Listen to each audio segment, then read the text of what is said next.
What's going on, everybody?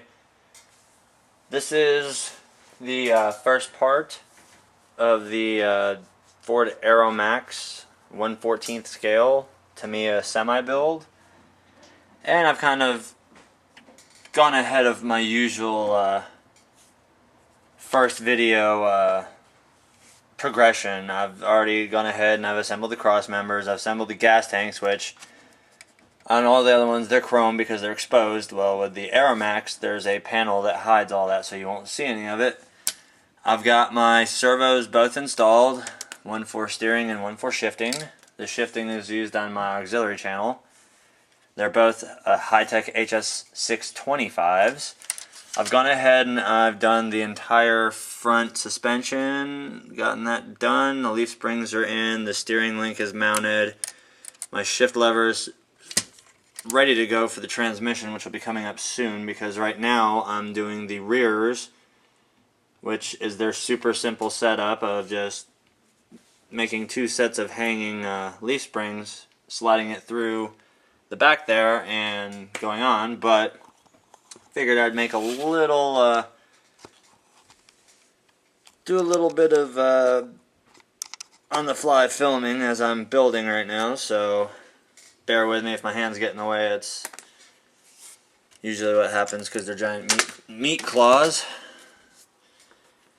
So we're gonna start assembling one of these leaf springs here, and the only reason I'm doing this is because of the fact that I totally got zoned out on the project and was flying ahead and realized, oh crap, I gotta film still. So we start with that. Now the funny part about this truck in particular is on the front end you use hex nuts, and on the rears you use these nylockers, which I actually like using the nylocks. Although the hex head ones do have the little locking tangs on them so that when you do tighten them down they do lock all the way. But we're going to take this here and we're going to tighten it up, get it nice and tight. Don't ever have to worry about it backing off. Of course, these things aren't high power anyway, so they're not going to back off, so just don't over tighten, otherwise you can start warping the plastic. But just tight enough to where you feel good with it. And my damn dogs keep barking. I know you guys have asked before what kind of a dog barks and barks and barks and barks, like in the rainy day mudding video. It's a damn half pit, half Jack Russell Terrier mix, and she hates anything that has a motor, period. I can ride by with a four-wheeler, she goes bonkers. Take one of these RC cars by, though, and she goes absolute total ape shit. So, the lawnmower is just as bad, too, but then she does it even to, actually, doesn't even have anything with a motor, period, or anything with wheels. Because even the weed eater, she will go postal on that, too. Until it comes in the fence and starts weed eating. But way off track there. Let's get this other assembly here in and ready to go. More nylocks. Must have nylocks.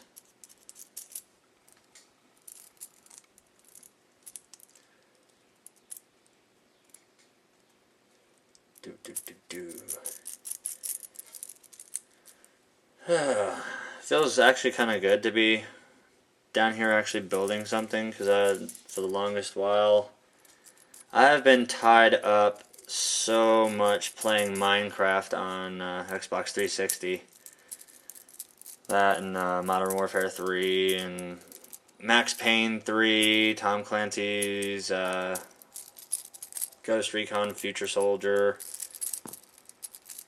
all kinds of stuff. I'm hopelessly addicted to Xbox Live. But it doesn't just stem to that either. It's also PC gaming too. I do a lot of FSX, which is Flight Simulator X, or 10 as everybody calls it. Very, very, very addictive game. I also do a lot of driving games and farming simulator, the whole works. But yeah, if you guys are on Xbox, my gamer tag is Chaotic Demons 84, and has a capital C, capital D, and instead of an S there's a Z, and then the number's 84. And I'm always on there all the time, so if you guys want to like get together, add me on your friends list, just send a message with it saying something about RC so I know who you are, because unless I know you, I won't add you. So if you want to add me, make sure you put something RC related in front of it. That way I'll know who you are. But now we move on to this very long bolt that has two collars. The reason for that is this is what goes through the center of the rear end and hangs both of the leaf springs. Now, you want to make sure that when you do this,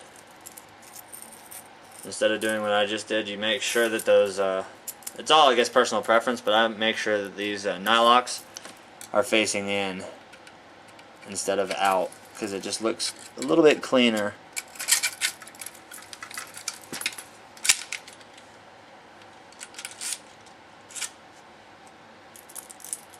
This looks a little bit cleaner, makes everything look nicer, to me at least. And now we just take our nylock again, slide it around,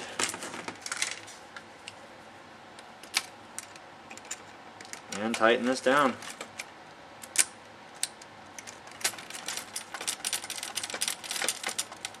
And as John Madden would say, boom, it's done.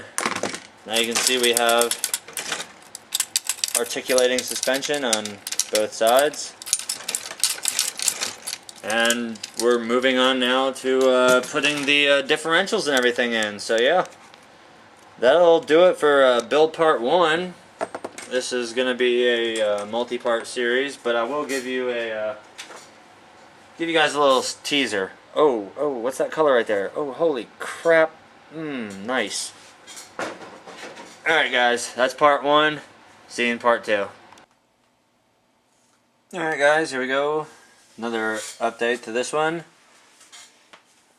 On the back here we have got the rear suspension from where we left off with. I just had the leaf springs done. I've gone ahead, I've assembled both axles. We have, of course, the primary drive axle is a double pinion with a very short dog bone to the rear end.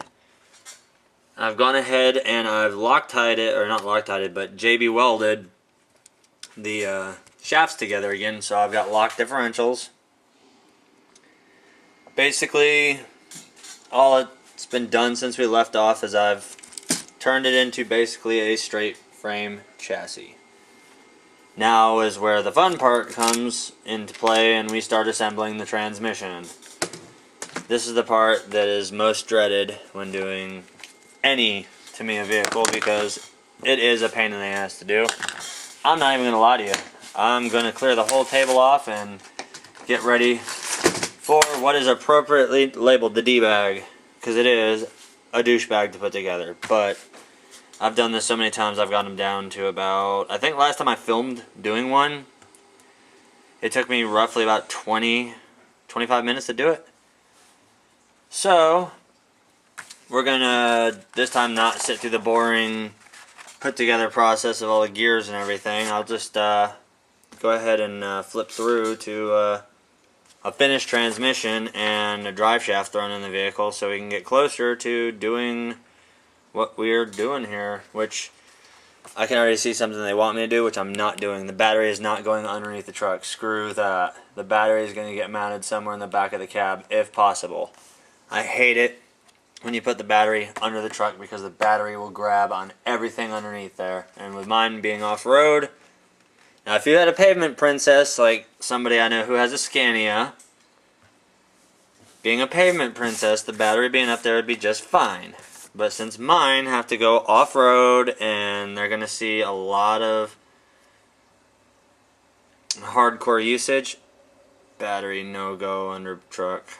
It goes inside it. So, there you go. I'm going to cut forward through freaking 3 pages of instructions, save you guys the bullshit and the hassle, and we'll see you once this transmission's done. What's up, everybody? There you go. Here's the finished product from the Ford Aeromax Tamiya 1/14 scale semi-truck build. As you can see, I've got the RC 4-wheel drive 1.7 roadies on there, just for the steer tires. The rear tires back here are the standard Tamiya tire, which kind of sucks, but unless I was to go with super singles back there and look kind of goofy doing it, that's pretty much what I'm limited to. But I'm real happy with how the paint comes out. It looks blue on screen, but honestly it's a real deep green. Beautiful color, but coupled with that we have our shell tanker.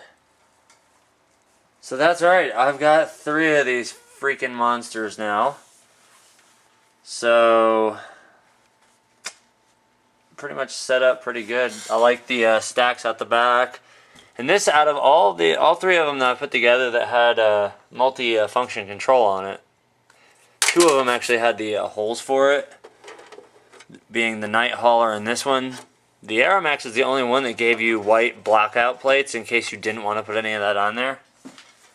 Now, for electronics, yes, I still haven't put the body on yet. It's just going to sit there for a little bit. I've got a Venom VSC240 ESC on it, my Spectrum DX3 or SR300 receiver, and for the time being I'm running with a Venom 4600 nickel metal hydrate. Eventually, like I said, now that I've made the switch to LiPo, all of them will be going up to LiPo batteries. But this build by far has been the most challenging due to the fact that these panels here screwed on. You have exhaust brackets rather than bolting to the side of the cab. Not as much chrome on this one. This one was a lot more paint and a lot more contact adhesive. Like all these pieces here, those were all contact adhesive. Trying to think of some other stuff that was on here. I mean, there's a lot of stuff though that was actually just super glued on there. But it's the same premise. I've got the locked axles, of course, as you know, with the JB weld on them. Just test drove it, works perfectly. Pulls like a champ using the 540 stock can motor, which is pretty good. The high-tech HS 625 servos are doing what they should be, although I forgot they are noisy. But it's cool, it adds a little bit of rumble to it. Oh yeah, all of this grill, this was all super glued too. Air horn, super glued, the lights. This is actually a pretty cool looking cab. When you put it together, there's really 1, 2, 3, 4, 5, 6, almost 10 pieces that compose the cab. Which this is actually pretty neat. I like the design they've got going. It does remind me of the old, I mean, it's a dead knockoff of the Ford Aeromax. I mean, without a doubt. They definitely pulled it off with this one, and I'm pretty darn happy with the results. Now I've got that one. I've got the old King hauler over there that needs to get the tires changed out on it, because I do have the RC 4-wheel drive dual, not dual, but the semi wheels up front with the roadies, which these are the, oh, excuse me, these are the hauler SWs. 8529 R17 V55. I need to outfit the night hauler with the newer front tires on it, so it's got the heavy steers up front. Just so I've got something to grab a little traction in the dirt rather than sliding on those stock hard plastic tires. But there she is in all its glory. So now we've got 3 trucks to look forward to seeing out in the woods. I've had a blast doing this build as well. Hopefully, big hopefully, there will be no more builds coming for a while. Well, even though I do know of one in particular that needs to be done, I'm not going to do it because I've got all these other rigs that are still roadworthy. So, with that being said, this is going to end the 1/14 scale Ford Aeromax build. If you like what you see, rate, comment. Don't forget to hit that like button, smack the shit out of it, break it. Head on over to the forums at rcsparks.com, and if you're not a member, sign up. It's free. Also, rccrawler.com. It's a lot of you guys have been asking me where I've got the chassis from. I'm talking about the Thugginator, which has been renamed. That is a custom handmade death metal garage DMG over on RCC. He hand built that, but I bought it off of one of my friends. So that answers that question, hopefully for all of y'all. And now I'm going to go ahead and start editing this. So, peace.